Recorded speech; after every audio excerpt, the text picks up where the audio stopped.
Have you ever experienced that deep, universal human feeling of just wanting to reach out and completely change reality? I mean, maybe you said something you really shouldn't have, maybe you're stuck in awful traffic just wishing for wings, or, maybe you just wish your neighbor's dog would finally stop barking. We all have regrets and desires. Well, it turns out the English language actually has a highly specific, almost mathematical set of rules for expressing them. Welcome to today's Explainer, where we're going to master the grammar of regret. Okay, let's dive into this grammatical time travel explainer and learn exactly how to bend time with our words. Here's our roadmap for today. First, changing the present. Second, regretting the past. Third, fixing the future. Fourth, the power of if only. And finally, a quick challenge to test your skills. Section 1. Changing the present.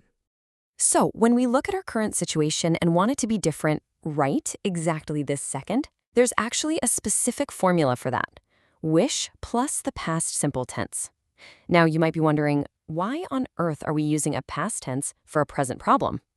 Well, in English, past tense grammar is used here to show that the situation is unreal or somehow distant from our current, actual reality. It's like a grammatical hypothetical.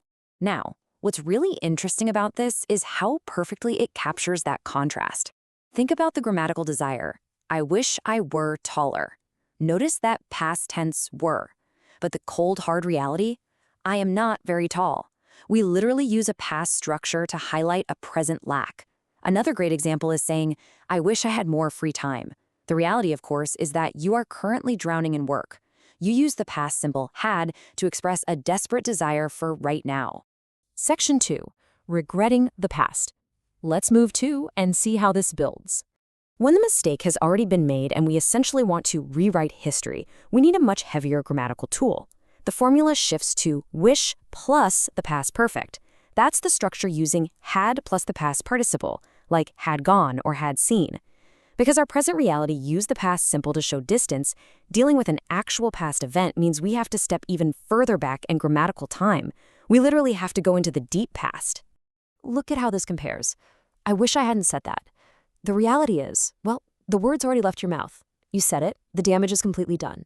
And that sinking feeling in your stomach, that's the regret. The wish plus past perfect formula perfectly captures that heavy, totally unchangeable weight of history. For instance, if you failed a test, you'd say, I wish I had studied harder, because the reality is you didn't study and now you're stuck retaking the class. Section 3. Fixing the future. So the crucial point is, jumping forward, when we look to the future, the formula is wish plus would. But here is a fascinating little secret that textbooks honestly sometimes gloss over. This isn't just about gentle, optimistic hopes for tomorrow. No, we use wish plus would specifically when we are really annoyed by a situation or a behavior, and we just want it to stop. It is literally a complaint disguised as a wish. You can practically hear the exasperation when someone says, I wish you would listen to me. The reality of that statement is just a desperate plea, please listen to me. You're dealing with a reoccurring behavior that is absolutely driving you crazy. Or say you're stuck inside on a super gloomy weekend, you might sigh and say, I wish it would stop raining. You don't use this structure for things you have control over. You use would for those external annoyances you desperately want to shift. Section 4. The power of if only. Now, if only operates using the exact same time zone rules we just learned, but it acts like a massive emotional amplifier. It basically means the exact same thing as wish, but it strips away the pronoun I right at the beginning. That simple change makes it sound more dramatic, way more poetic, and significantly stronger. Think about the difference here. You can casually say, I wish I had studied harder. But when you drop your head into your hands after seeing a big red F on your paper and groan, if only I had studied harder, you feel that, right? That is deep, agonizing regret. Or imagine checking your totally empty bank account and just sighing, if only I had more money. It just hits so much harder than a simple wish. It is pure emotion. And this brilliantly illustrates how all of these pieces neatly fit together. Got a present reality you want to change? Boom, use wish plus past simple. Have a past regret you absolutely can undo? Use wish plus past perfect. Dealing with a future annoyance you want to stop? Use wish plus would. It is a beautifully logical system for navigating some highly illogical human emotions. Section 5. Quick Grammar Challenge. Let's see what you've got. Okay, you've seen the blueprints. Now let's see if this is actually stuck. Question 1. I wish I blank more time. Is it A, have, B, had, or C, had had? Remember, we are talking about a desire to change your present reality here. Go ahead and shout the answer at your screen. I'll give you a second.